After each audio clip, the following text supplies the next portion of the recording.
కోర్సులు అత్యుత్తమ అవకాశాలు మీ భవిష్యత్తుకు బలమైన పునాది జేబీఐటీలో బీటెక్ తో సాధ్యం. అడ్మిషన్ల కోసం సంప్రదించండి. కోరికలు కూడా లేవు, కానీ వచ్చిన దాంతో నా పిల్లలకి ఏదైనా చేయాలి. నేను ఎక్కడి నుంచి వచ్చినో అక్కడుండే పిల్లల గురించి నేను ఆలోచన చేస్తున్నాను. నా బాధ, నా తాపత్రయం, నా పట్టుదల. ఏ మారుమూల గ్రామం నుంచి అయితే నేను వచ్చినో అలాంటి గ్రామాలే 12,000 ఉన్నాయి తెలంగాణ రాష్ట్రంలో. 12,000 గ్రామాలలో రేవంత్ రెడ్డిలు ఉన్నారు, కానీ వాళ్ళకి అవకాశం వచ్చో రాకనో ఓరియంటేషన్ లేకపోవడం వల్లనే నష్టపోతున్నారు. ఆ పిల్లలకు మంచి భవిష్యత్తు ఇవ్వాలనేదే నా ఉద్దేశం, అంతకుమించి నాకేం లేదు. అందుకే నేను నర్సరీ నుంచి మొదలుపెట్టిన. వాడికి ఓటు వచ్చేది ఎప్పుడు, నాకు వేసేది ఎప్పుడు.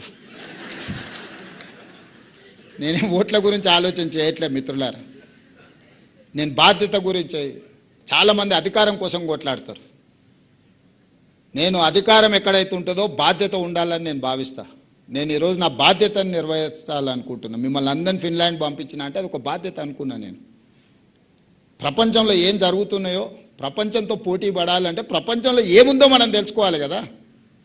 గతంలో మనమే మన ప్రభుత్వ ఉద్యోగం, మనము teacher, police constable, RTC driver, ఇదే దానికి పోటీ పడ్డాం 30 ఏళ్ళ కింద. దానికి ఇక్కడిక్కడ చూస్తే సరిపోయింది. ఆ తర్వాత కొంచెం సివిల్ సర్వెంట్స్ కింద జాతీయ స్థాయిలో పోటీ పడ్డాం. దాని మందం ఇక్కడ కాకపోతే కోచింగ్ సెంటర్ ఢిల్లీకి పోయొచ్చారు. ఇప్పుడు మీరు అందరూ మన పిల్లల్ని ప్రపంచంతో పోటీ పడేటట్టు తీర్చిదిద్దాలంటున్నారు. ప్రపంచాన్ని కూడా మీరు చూడాలి కదా. మీదైన కోణంలో చూసినప్పుడు, మీ అవగాహనతోని ప్రపంచాన్ని గమనించినప్పుడు మీరు ఆటోమేటిక్గా చెప్తారు. నేను చెప్పాల్సిన పని లేదు. Muscle memory is very important. మనము ఈత కొట్టేది నేర్చుకుంటాం చిన్నప్పుడు. 20 ఏళ్ళ తర్వాత కొట్టం. సడన్గా నీళ్ళలో వాడు కొట్టుకోబోతుంటే తెలియకుండానే ఈత కొడతాం. డ్రైవింగ్ మనం నేర్చుకుంటూ స్థాయి వచ్చినాక డ్రైవర్ని పెట్టుకుంటాం. కానీ అత్యవసరం ఉన్నప్పుడు ఆటోమేటిక్గా బండి ఎక్కితే తోలుతూనే ఉంటాం. That is called muscle memory. ఆటోమేటిక్గా మనకు అది డ్రైవ్ చేస్తుంది మనల్ని. Seeing is belief. మీరు చూసిండ్రంటే మీకు రిజిస్టర్ అవుతుంది. వారం రోజులు మీరు అక్కడ పోయి యాక్టివిటీలో పాల్గొంటే ఆటోమేటిక్గా మీ మైండ్ మిమ్మల్ని డ్రైవ్ చేస్తుంది. పొద్దున్న నిద్రలు ఇవ్వగానే అరే మా దేశంలో ఆ పిల్లలకు అంత బాగుంది, నేను కూడా స్కూల్కి పోతే కొంతనైనా పిల్లలకు చెప్దామనేది వస్తుంది. ఆ ప్రయత్నమే ఈ ప్రయత్నం.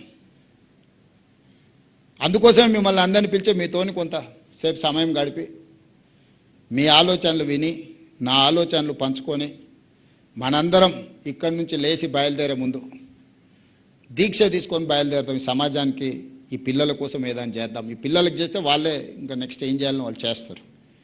మీరందరూ ఇక్కడ మనం చర్చించుకున్న అంశాలన్నిటి పట్ల 100% కాకపోయినా 60% అని ఒప్పుకుంటారు కదా.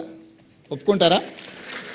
60% మీరు ఒప్పుకుంటే నేను ఫస్ట్ క్లాస్లో పాస్ అయినట్టు, 75% మీరు ఒప్పుకుంటే డిస్టింక్షన్ వచ్చినట్టు. సో నా వరకు 51% ప్రివేల్స్ ఇన్ డెమోక్రసీ. 51% వచ్చేసి 100. అంటే ప్రభుత్వం ఏర్పాటు చేయాలంటే నాకు 60 కావాలి. 60 వస్తే ప్రభుత్వం 100%, 59 వస్తే గుండుసున్నా. సో 51% మిమ్మల్ని వినోవర్ చేయడానికి నేను ప్రయత్నం చేస్తున్నా. మీరు కష్టపడి 60% చేస్తే ఫస్ట్ క్లాస్లో పాస్ అవుతా, 75% చేస్తే డిస్టింక్షన్ పాస్ అవుతా, 100% చేస్తే స్టేట్ ఫస్ట్ ర్యాంక్ వస్తుంది, నేషనల్ ఫస్ట్ ర్యాంక్ వస్తుంది. ఇక మీరే నిర్ణయించుకోండి. నేను మిమ్మల్ని కాదు, మీరు నన్ను పాస్ చేస్తారో ఫెయిల్ చేస్తారో మీరు నిర్ణయించుకొని దీక్ష తీసుకొని బయలుదేరండి. ధన్యవాదాలు మిత్రులారా. మీకు అందరూ ఆకలి అవుతుండొచ్చు, సమయం ఎక్కువ ఉంది, ఎక్కువ తీసుకున్నట్టున్నా. అయినా మీతో పంచుకోవాలనిపించింది, పంచుకుంటున్నా. 5 సంవత్సరాలు పిల్లల కోసమే మీ సంఘాలు మీరు ఆలోచన చేయండి. మీ సమస్యల్ని నేను మళ్ళీ చెప్తున్నా, సహేతుకమైన మీ సమస్యలన్నిటిని కూడా నేను పరిష్కరిస్తాను. ధన్యవాదాలు. ఒక్క నిమిషం అందరూ కూర్చోవలసిగా రిక్వెస్ట్ చేస్తున్నాం. ఆనరబుల్ సీఎం గారు మాట్లాడుతున్నప్పుడు దాదాపు ప్రతి 5 నిమిషాలకు ఒకసారి చప్పట్లు కొడుతున్నారు. చివరికి ఒక సెంటెన్స్